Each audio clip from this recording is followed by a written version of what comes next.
Hello and welcome to Board Game Gumbo. Today we're unboxing the Cobble and Fog expansion to Unmatched from Restoration Games.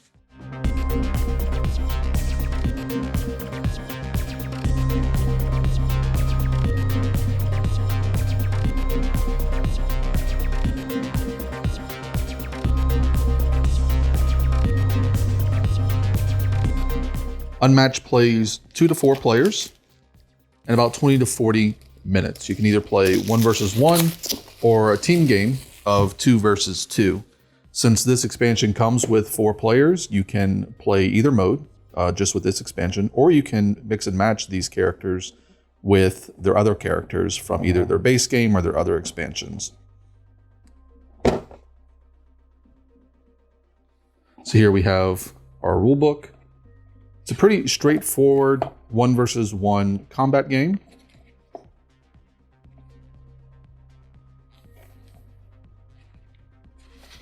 If you've played the original game, there's really nothing new here. There's no new mechanics. Everything that's new comes from the new characters. Your objective is simply to defeat your opponent by knocking them to 0 health, and you immediately win the game if you do that.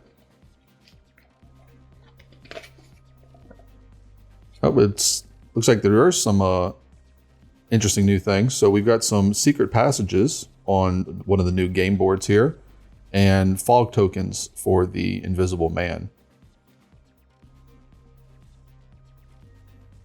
And a little cheat sheet on the back. So we've got some health dials. You'll have to put these together. Got health dials for each player. So here's Jekyll and Hyde down here. And these will simply snap together with a little plastic piece through them so that you can keep track of your character's health. And then we got a couple extra pieces. We got the fog pieces for the Invisible Man here. And then this little potion piece, which will be for Jekyll, if you're playing Jekyll and Hyde, just to denote which one you are, whether you're Hyde or Jekyll. And you see up here that Sherlock has 2 wheels because he has a sidekick, which is Watson. So Watson will have his own cardboard piece, and he'll have his own health total, which will be significantly lower than Sherlock's. We've got our new game board here. So here we've got our one side of our game board. Looks like some type of mansion here, and our little secret entrances scattered around here. It's got a very The Shining vibe to it. I forget the name of that hotel, but I think it's the Overlook Hotel. It's got that kind of look to it. And then over here, we've got what looks like the Sherlock side, because that looks like London streets. But rooftops for Jekyll and to run across, and pretty thematic and interesting looking stuff. So the other things we have here are our player cards and our player pieces. Let's take a look at these real quick. See, our base popped off here. Okay. Here is Dracula. And these are pretty impressive pieces here. I like the little wash they did on it already.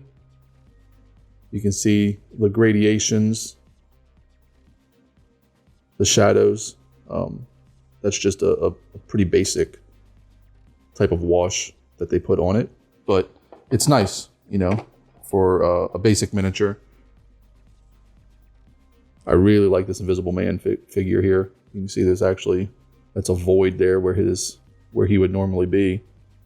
I really like that. That's very interesting there. You can actually see his hand is not there as well, obviously. Here is Jekyll and Hyde. Almost wishing they had done 2 figures for him, but the figure that they did do is nice.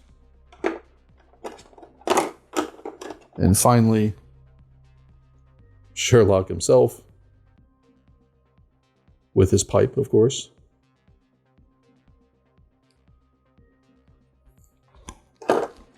So we've got cards for each figure as well. Go ahead and pull those out. We've got our little plastic pieces to put our health wheels together. And it looks like they gave you some extras, which is nice because if you've got fingers like mine, you tend to break things. And then we've got additional little pieces here. Not every character is going to have these. It looks like these are just for Dracula here. He's got his 3 wives. And it's nice that they're different artwork. That's a nice touch they didn't have to do.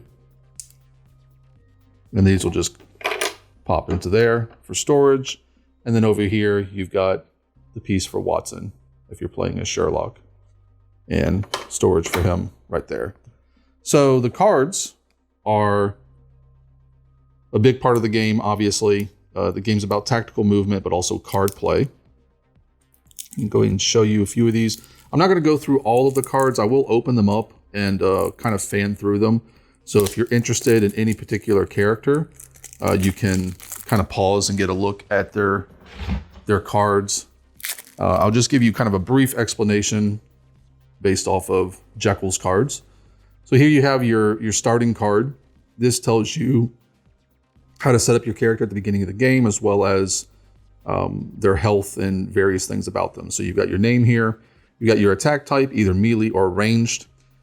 Basically, the way melee works is you have to be adjacent to something. If you're standing on this spot, you can only attack something where there's a black line that makes you adjacent to it. Ranged, however, you can attack anything in your zone, and your zone is essentially a color. So if you're standing here, this zone, this spot is in 2 zones. It's in the purple zone and it's in the gray zone. So if you're standing here and you make a ranged attack, you can attack any player who's standing, or any figure who's standing in either a purple zone, so one of these 4, or a gray zone. So you can attack anybody down here, all the way down there. So that's the difference between melee and ranged. You have your starting health, and obviously this will be different depending on who you play as.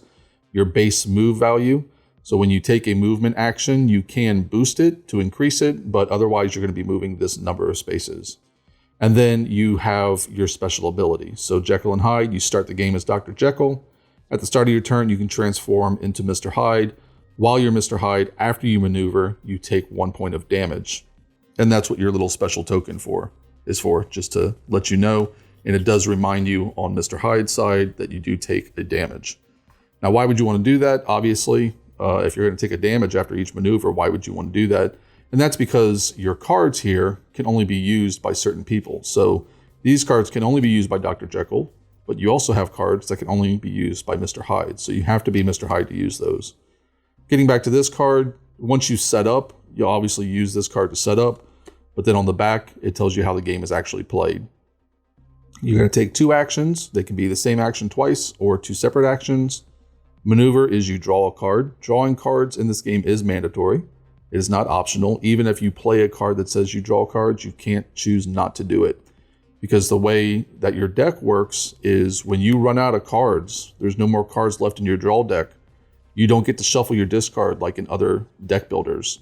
If you have to draw a card and you can't, every character under your control, if you have a sidekick, that includes them, has to take 2 points of damage for every card you couldn't draw. So if you had to draw 3, everybody's taking 6 damage. So keeping track of your deck is an important thing. After you draw a card, if you choose to maneuver, you can move your fighters. This is optional. You can also boost when you do this. Boost is this value. So the cards in your deck are going to have a different boost value. Whenever you play them, you just get to add that value to it. Scheme allows you to play a lightning bolt card. So your cards, there's basically 4 types. First is scheme cards. Second is defensive cards.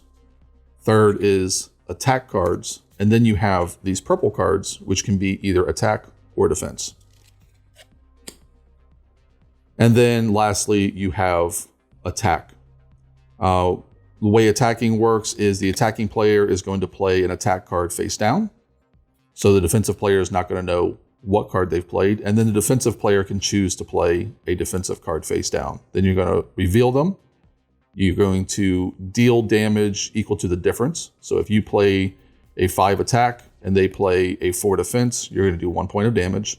And then you also have to keep in mind any special abilities on those cards themselves. So let's go ahead and go through this deck and see what we got here. So defensive card. Again, I'm just going to go through these fairly quickly. I'm not going to talk about all of them unless I see something that looks particularly interesting. And if you are interested in these, feel free to pause so you can get a better look at them. This one's really interesting because it changes depending on who you are. If you're Jekyll, it's 6. If you're Hyde, it's and you're attacking, it's 6. If you're Jekyll and you're defending, it's 6. Otherwise, it's only 3.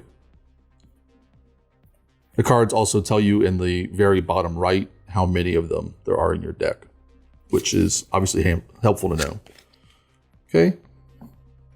Next, we've got Dracula.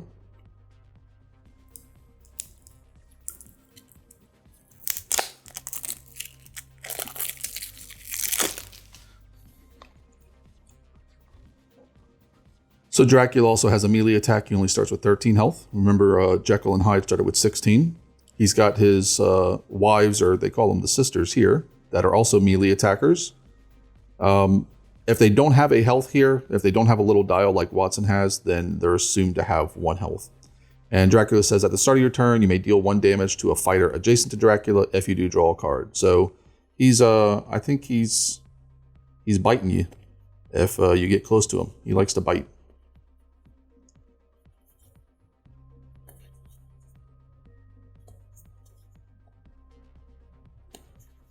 I'm getting a very Furia Dracula feel from these cards.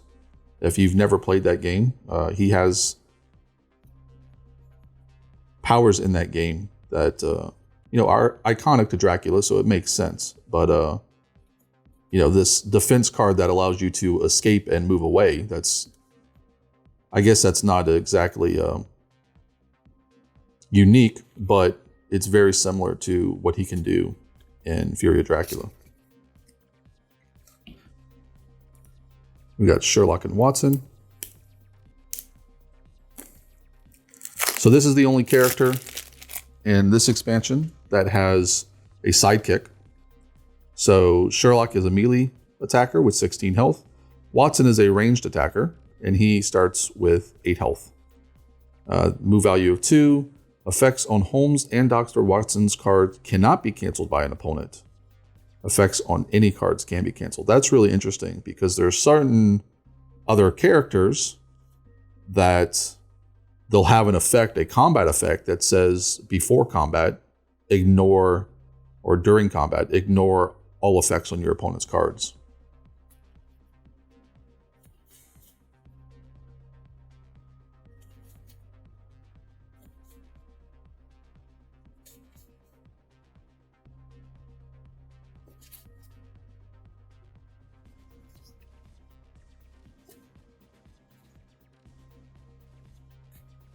Again, keep in mind that you can only use these cards if they have their name on them. So if you lose Dr. Watson during the course of the game, you're going to be using his cards for boost value.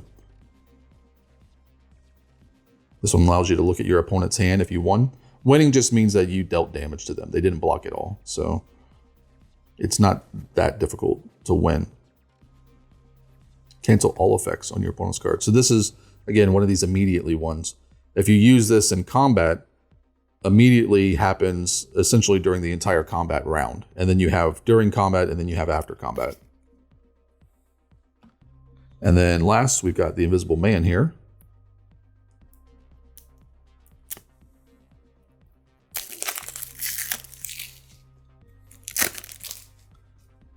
Invisible Man is a melee fighter with 15 health, move of 2. At the start of the game, after you place Invisible Man, place 3 fog tokens in separate spaces in his zone. Again, remembering that a zone is a color on the board. When Invisible Man is on a space with a fog token, add 1 to the value of his defense cards. Invisible Man may move between 2 spaces with fog tokens as if they were adjacent. And I'm assuming that he's going to have cards in here that allow him to move his fog tokens, which is really interesting. So he can jump all over the board if he can get his fog tokens spread enough around. Yeah, if Invisible Man is on a space with a fog token, move that fog token to another space.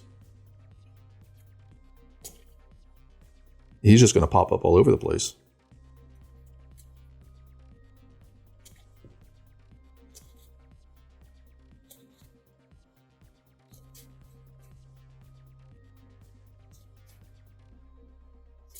I really like the art on these cards. I know it's simple. You know, basically there's nothing there. You just see shoes, you know, but it's just really entertaining to me.